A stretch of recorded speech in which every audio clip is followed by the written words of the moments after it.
Hola a todos, muchísimas gracias por estar aquí en una nueva entrega de esta serie sobre historia del pensamiento económico que estoy realizando. Hoy tengo el placer de tener al profesor Carlos Rodríguez Brown conmigo. Probablemente los seguidores del canal ya lo conozcan, pero el profesor Brown es economista, es catedrático en la universidad, o era catedrático en la Universidad Complutense de Madrid, y actualmente profesor del Máster de Economía del Centro de Estudios Online de Madrid Manuel Ayau, OMMA, y del Máster en Periodismo del Mundo. Es colaborador de multitud de medios de comunicación, tanto en radio como en prensa escrita, y es un gran experto en precisamente el tema que nos tiene aquí, ¿no? Que es el del pensamiento, el de la historia del pensamiento económico, perdón. Y traigo al profesor, a quien le agradezco muchísimo que esté aquí, para hablar de un autor del que los liberales no hablamos mucho, pero que es importante, que es Karl Marx. Entonces, si le parece bien, profesor, la primera pregunta que me gustaría hacerle es que nos contase un poco quién es Karl Marx, ¿no? Para luego entender cómo desarrolla su pensamiento. Pues muchas gracias, querida Irune. Marx es de los economistas y pensadores más importantes y más influyentes del mundo. Yo siempre pongo el ejemplo de que hay solo dos economistas que se han convertido en adjetivos en nuestra lengua. Quiero decir, reconocidos por la Real Academia. Por supuesto que podemos ser keynesianos o hayekianos o misesianos o rothbardianos, pero esas palabras no están reconocidas en el diccionario.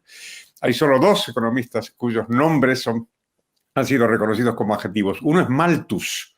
La palabra malthusiano está en el diccionario. Y el otro es Marx. La palabra marxista está en el diccionario. Esto ya te da la pauta de lo que significa el pensamiento de Marx y su influencia en el mundo. Pues claro, ahora con la caída del muro de Berlín está de capa caída un poquito el comunismo, pero la tercera parte de la población del mundo vivió bajo regímenes políticos que se declaraban explícitamente seguidores de un señor, que es él. O sea, no sé qué hay que hacer más para ser un influencer, como se dice ahora. O sea que sí, desde luego es de los más influyentes y más importantes de la historia del pensamiento. Claro, sin embargo, es un autor que pertenece a una clase que no podemos entender como una clase obrera, ¿no? O como un sustrato social, digamos, no sé cómo, o vulnerable, como se diría ahora, ¿no? De hecho, digamos, él vive gran parte de su vida adulta con Engels, ¿no? Con quien escribe algunas de sus obras y que influye mucho en su pensamiento, ¿no? Entonces, ¿cómo casa, ¿no? esa vida de Marx con las ideas que luego va a tener? Pero vamos a ver, encaja perfectamente en el sentido de que no hay ningún pensador socialista, prácticamente que yo sepa, vamos, que haya provenido de familias modestas, obreras o campesinas. Todos son señoritos, todos ellos, desde Marx y Engels hasta el Che Guevara, pasando por todos son unos señoritos. Ese es precisamente uno de los graves problemas que tiene el socialismo, y es que todo brota de las mentes calenturientas de gentes con muy poca vinculación con la realidad económica y con el mundo laboral, ¿no? Todos son señoritos. Puedes nombrar el que tú quieras de cualquier país, todos pues son señoritos, ¿no? Y Marx fue uno más que tuvo la fortuna de ser amigo de Engels, que era hijo de un industrial, y que entonces Engels le ayudó y así pudo Marx dedicarse a escribir, dedicarse a estudiar. La familia Marx llega en torno a 1850 a Londres y ahí se queda toda la vida, hasta que muere en 1883 y muere en Londres y está enterrado allí, está enterrado en el cementerio de Highgate en Londres. O sea que encaja perfectamente. Lo que no encajaría sería encontrar un socialista que fuera un proletario. ¿Y cuál cree usted que es una de las principales ideas que aporta Marx a la teoría económica? No sé si quizá la teoría del valor trabajo o en general la crítica al capitalismo. ¿Cuál cree usted que sería? Vamos a ver, yo creo que lo más importante del pensamiento de Marx no tiene que ver con la economía, tiene que ver con la historia. Porque Marx, que por supuesto estudió mucha economía, sabía mucho, era un gran erudito, era un hombre inteligentísimo. Ese es otro de los problemas que tienen estos socialistas, que suelen ser muy inteligentes, entonces enseguida quieren organizar el mundo. Vamos a ver, tuvo la fortuna, como digo, de ser amigo de Engels, escribieron algunas cosas juntos, como el Manifiesto Comunista, nada menos, o la ideología alemana, en fin. Pero con esa situación de que Engels le alimentó, vamos, le permitió subsistir durante todos esos años y así se pudo dedicar a escribir. Escribió muchísimo Marx, ¿eh? Escribió no solamente El Capital, que es su grandísima obra, publicado en 1867, pero también publicó otras cosas, otros textos, hasta fue periodista, en fin, fue un hombre muy, muy prolífico. Y yo diría que la principal aportación para contestar a tu pregunta es la idea de que él creía conocer la historia. Es decir, él creía que había descubierto una ley, y es que la historia funciona por las tensiones de lo que llamaba el desarrollo de las fuerzas productivas, digamos, el desarrollo económico, y las relaciones sociales de producción. Y decía que había unas tensiones entre ambas y que esas tensiones explicaban la historia. Es decir, tenía una teoría de la historia. Esto me parece capital para entender el marxismo y para entender su enorme peligro. Y dentro de esto, a continuación, digamos, de la idea de la que él sabía lo que iba a pasar, es impresionante eso, lo que tiene es una teoría sobre el capitalismo, claro. Y la teoría de Marx sobre el capitalismo es que está fundado en la explotación. Y está fundado en la explotación porque él tenía una teoría del valor trabajo que toma de Ricardo, pero la lleva a un extremo, de tal manera que Marx es el único economista que sostiene que el valor es exclusivamente creado por la fuerza de trabajo asalariada. Solamente por esa fuerza. Todos los demás ingresos, por tanto, que no sean el salario, son fruto de la explotación. Claro, y de alguna manera, ¿usted cree que esa idea de lo que constituye el valor ha determinado el desarrollo posterior de muchas teorías económicas? ¿O cree que el mainstream, por así decirlo, la desechó, ¿no? Cuando quizás se dio cuenta de que no nos permitía explicar la realidad de una forma, de una buena forma? La teoría del valor trabajo de Marx está equivocada. Uno aprende de los maestros no solamente por sus aciertos, también por sus errores. Tiene mucha ventaja el hecho de que Marx haya defendido esa teoría del valor trabajo al 100%, porque al ser una teoría equivocada, pues iluminó a los demás economistas, y esto fue reconocido muy temprano. Marx muere, como te decía, en 1883, y muy pocos años después, un economista muy destacado de la escuela austríaca, que se llamó von Bawerk, Eugenio von Bawerk, ya escribió un texto diciendo, oiga, esto no encaja, esto simplemente no es verdad. Y así ha seguido a lo largo de los años. La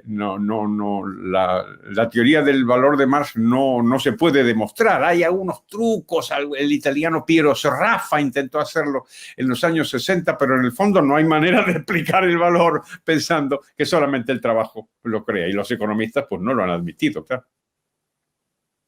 Claro, claro, de alguna forma decías, ¿no? que esa idea parte de Ricardo, ¿no?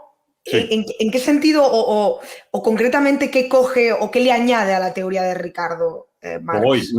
una cosa muy importante, y es que Ricardo creía que el trabajo era el elemento más importante a la hora de explicar el valor de los bienes. El más importante, no el único.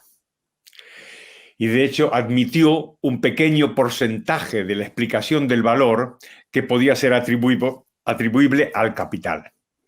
A Ricardo no tenía ningún prurito ideológico a la hora de reconocer que el capital influía en el valor. Y Marx sí, claro, porque en el momento que tú admites que el capital tiene alguna participación en la creación de valor, entonces ya su retribución está justificada. Y esto es justamente lo que Marx no quería aceptar. Por eso lo que hace es estirar la teoría de Ricardo de tal manera que no hubiera ninguna excepción y solo el valor fuera determinado por el trabajo. Y si esto es así, los demás ingresos son fruto de la explotación, como te decía. Claro, como usted decía, la crítica al capitalismo parte de esa idea y parte de la idea de que hay siempre, digamos, unas clases que son los explotadores, ¿no? y una serie de personas, unas clases que son las explotadas. Sin embargo, ¿cómo cree usted que el propio desarrollo del capitalismo, si es que lo ha hecho, ha ayudado a desmentir eso de que siempre los explotados son unos o siempre los explotadores son otros? Toda la realidad ha desmentido a Marx siempre. O sea, por eso me parece que es un pensador útil por cómo se ha equivocado, ¿no? En los dos sentidos. No solamente porque el capitalismo fue un éxito y mejoró espectacularmente las condiciones de vida de los trabajadores, sino porque además la alternativa que Marx proponía, que era la revolución socialista, fue un crimen como nunca ha sido perpetrado contra los trabajadores en toda la historia de la humanidad. Esto es muy importante. Que te digan eso es muy importante. Y el mensaje siempre está en Marx. Vamos a hacer la revolución, vamos a abolir la propiedad privada, que es el eje del capitalismo, y todo se va a resolver. Es que lo dice implícitamente en el Capital, concretamente en el capítulo 24, que es un capítulo muy famoso del primer libro, que se titula La llamada acumulación originaria. Y ahí al final tiene unos párrafos maravillosos, donde dice, es que va a ser muy fácil el tránsito del capitalismo al socialismo. Porque antes, cuando pasó el tránsito del feudalismo al capitalismo, ahí lo que pasó es que una mayoría fue expropiada por una minoría. En cambio, cuando pasemos al socialismo, esto va a ser muy sencillo, porque va a ser lo contrario. Una mayoría va a expropiar a una minoría, y entonces ya se va a conseguir el paraíso. Que te lo digan, que te lo expliquen así, cuando tú ves que ha sido una sangrienta catástrofe ese sistema, es verdaderamente muy didáctico y hay que reconocerlo. Como le comentaba antes de empezar, también me gustaría que hablásemos sobre la escuela de la sospecha, ¿no? Sobre todo qué es la escuela de la sospecha y qué papel juega el autor, o sea, Karl Marx. Uh-huh. Pues el pensador francés Paul Ricoeur hablaba de la escuela de la sospecha, incluía ahí a Freud y a Nietzsche y también a Marx, ¿no? La idea de que hay una ocultación. Y esto en Marx es muy claro en su teoría del valor y su teoría sobre el capitalismo, porque lo que él dice es que la teoría del valor es necesaria porque lo que se ve es la teoría del intercambio. Es decir, lo que se ve es gente que contrata y hace contratos en el mercado, en el comercio. Y dice, ojo, eso que está pasando ahí no es la realidad. La realidad está por debajo. Es subyacente. Y por lo tanto hay que descubrirla como el inconsciente para Freud. ¿Ok? Y entonces, ¿qué es lo que Marx dice que está por debajo de lo que vemos? Por debajo está la teoría del valor. De ahí la importancia que tiene la teoría del valor para Marx. Pues dice, cuando vemos, da la sensación de que aquí se están pues intercambiando equivalentes, ¿no? ¿Qué es lo que pasa en el mercado? Hay un acuerdo, entonces tú me contratas a mí, tú eres la capitalista, yo soy el obrero, me contratas, me pagas un salario y parece que todo está bien, ¿no? ¿Quién dice más? No, porque lo que se está viendo entre Irune y Carlos es una relación superficialmente clara, que es un comercio, un intercambio, un contrato, pero lo que no se ve es lo que está debajo. Y lo que está debajo es la teoría del valor. Y la teoría del valor es lo que explica que en realidad Carlos, cuando cobre su salario, no va a cobrar el valor de su fuerza de trabajo, sino que parte de ese valor, creado por Carlos, va a ser expropiado por Irune. De ahí la idea de que Marx esté en ese grupo de la sospecha. Es importante por eso. Claro, eso se puede llegar a explicar, ¿no? Cuando se produce una transacción entre, digamos, la fuerza de trabajo que da el trabajador, ¿no? y el salario que le paga el empresario, digamos, como compensación. Sin embargo, cuando se dan intercambios, entre comillas, que podemos hablar entre iguales, ¿no? Cuando se comercia con bienes similares, claro, ¿y cómo conjuga esa teoría del valor-trabajo? No, ahí no hay mucho problema, porque él lo dice en un ejemplo muy famoso. En las relaciones comerciales es mercancía, dinero, mercancía, ¿no? Hay una mercancía que tiene un valor, se cambia por dinero y después con el dinero se compra otra mercancía. Ahí no hay ningún ocultamiento. Donde está el ocultamiento es en el capitalismo. En el capitalismo viene un capitalista que tiene dinero, compra unas mercancías y después las vende por más dinero. ¿Dónde está el truco? El truco es que entre las mercancías que compra el capitalista hay una peculiar.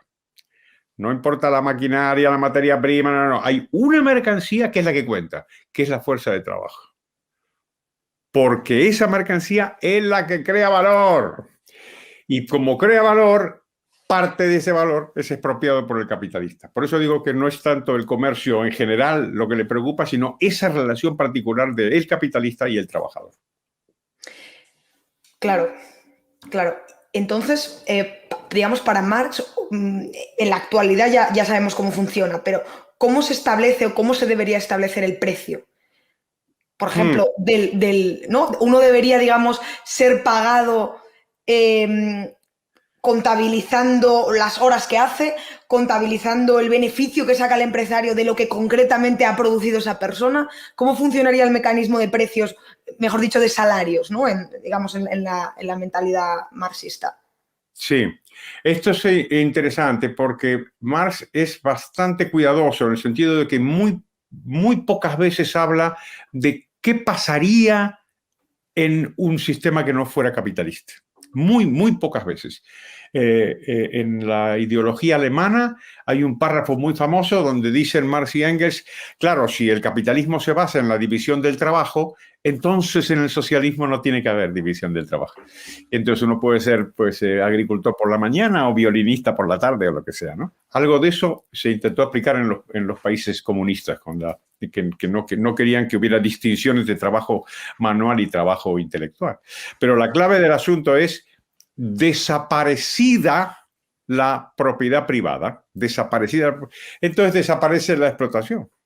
Y entonces lo que habría es una organización de la sociedad sin propiedad privada. Que esto es, por cierto, es lo que se hizo, ¿eh?